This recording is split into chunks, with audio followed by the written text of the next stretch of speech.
Hi friends, welcome back to Reva's world. இன்றைக்கி நம்ம ரேவாஸ் வேர்ல்டில் என்ன வீடியோ அப்படின்னு பார்த்தீங்கன்னா, இன்றைக்கி நம்ம ஒரு பர்மீஸ் ஃபுட்டு தான் பார்க்க போகிறோம்.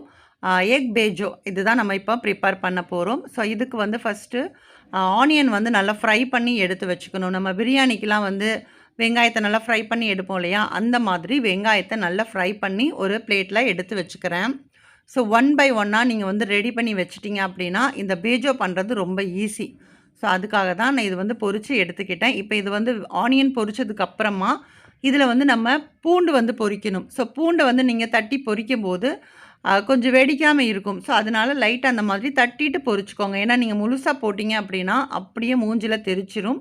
ஸோ அதுக்காக தான் நான் சொல்கிறேன். ஏன்னா சில பேருக்கு வந்து தெரியும், தெரியாதவங்களுக்காக தான் சொல்கிறேன்.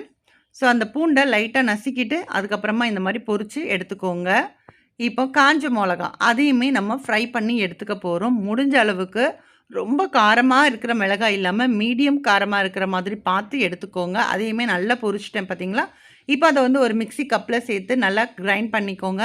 இப்போ எடுத்து வச்சுருந்த பூண்டு, வறுத்து வச்சுருந்த பூண்டு, அதுக்கப்புறமா கொஞ்சமாக வந்து ஃப்ரை பண்ணி வச்சுருக்கிற அந்த வெங்காயம், இது எல்லாத்தையுமே சேர்த்து இந்த மாதிரி ஒரு பல்ஸ் மோடில் விட்டு எடுத்துக்கோங்க. ஏன்னா ரொம்ப வந்து நீங்கள் நைஸாக அரைக்கணும்னு அவசியம் கிடையாது. இந்த மாதிரி அரைச்சி எடுத்துக்கோங்க. இப்போ ஆல்ரெடி நம்ம வந்து எடுத்து வச்சுருந்தோம் இல்லையா, நம்ம ஃப்ரை பண்ணி வச்சுருக்கிற அந்த வெங்காயம், இப்போ இது கூட கொஞ்சமாக உப்பு, இந்த டேஸ்ட்டுக்காக உப்பு இதெல்லாமே சேர்த்து கை வச்சு நல்லா மிக்ஸ் பண்ணிக்கோங்க. அது வந்து நொறுக்கிடக்கூடாது. அந்த வெங்காயம் வந்து பார்க்குறதுக்கு அப்படி தெரியணும். ஸோ அதுக்காக தான் இந்த மாதிரி லைட்டாக மிக்ஸ் பண்ணி எடுத்து வச்சுக்கலாம். இப்போ முட்டையை வேக வச்சு எடுத்து வச்சுக்கிறேன். இது கூட என்னெல்லாம் வச்சுருக்கேன்னு பார்த்தீங்கன்னா, புளி வந்து லைட்டாக கரைச்சி அதை வந்து நான் எடுத்து வச்சுக்கிறேன். இது வந்து நம்ம பொரிச்ச எண்ணெய் இருக்குல்ல, அதை எடுத்து வச்சுருக்கேன். இது வந்து லெமன் ஜூஸு, கொஞ்சமாக தண்ணி ஊற்றி டைல்யூட் பண்ணி எடுத்து வச்சுக்கிறேன். கொஞ்சமாக கொத்தமல்லி இலை, அதே மாதிரி நம்ம வறுத்து ரெடி பண்ணி வச்சுருக்கிற அந்த வெங்காயம் மிக்ஸு. இப்போ இது எல்லாமே ரெடி பண்ணி வச்சுட்டு அதுக்கப்புறமா இப்போ நம்ம செட் பண்ணிக்கலாம். இதில் என்னென்னு பார்த்தீங்க அப்படின்னா, கொஞ்சமாக தண்ணியும் உப்பும் சேர்த்து மிக்ஸ் பண்ணியிருக்கேன், வேறு எதுவும் கிடையாது. இப்போ வந்து முட்டையை லைட்டாக மட்டும் கீறி விட்டுக்கோங்க. ஏன்னா முழுசாக கீறிட்டிங்க அப்படின்னா ரெண்டாக வந்து உடஞ்சிரும் இல்லையா, அந்த மாதிரி இருக்கக்கூடாது. இந்த பொருட்களெல்லாம் நம்ம வந்து அதில் ஸ்டஃப் பண்ணணும். ஸோ அதனால் லைட்டாக மட்டும் இப்படி கீறி கீறி எடுத்து வச்சுக்கோங்க. இப்போ நான் ஃபஸ்ட்டு என்ன யூஸ் பண்ணணும் அப்படிங்கிறத சொல்கிறேன். நம்ம வந்து வெங்காயம் மிக்ஸ் இருக்கு இல்லையா, அதை முதல்ல ஃபில் பண்ணிக்கோங்க உள்ளார. ஒன் பை ஒன்னாக இந்த மாதிரி ரொம்ப போட்டு திணிச்சிங்க அப்படின்னா அந்த முட்டை ரெண்டாக வெடிச்சிரும். ஸோ அதனால தான் சும்மா கொஞ்சமாக அதை லைட்டாக கீறி விட்டுருக்கீங்க இல்லையா, அதனால் லைட்டாக இந்த மாதிரி வச்சுக்கோங்க. இப்போ அந்த உப்பும் தண்ணியும் சேர்ந்த மிக்ஸ் இருக்கு இல்லையா, அந்த உப்பு தண்ணி லைட்டாக சேர்த்துக்கோங்க.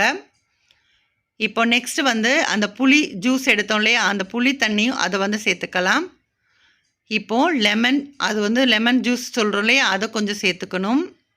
இப்போது நம்ம பொரிச்சு வச்ச அந்த ஆயில் இருக்கு இல்லையா, அந்த ஆயிலை லைட்டாக இந்த மாதிரி மேலே கொஞ்சமாக போட்டுக்கோங்க. போட்டுட்டு இப்போ கொத்தமல்லி இலையை இந்த மாதிரி வச்சு ஸ்டப் பண்ணிடுங்க. அவ்வளோதான்.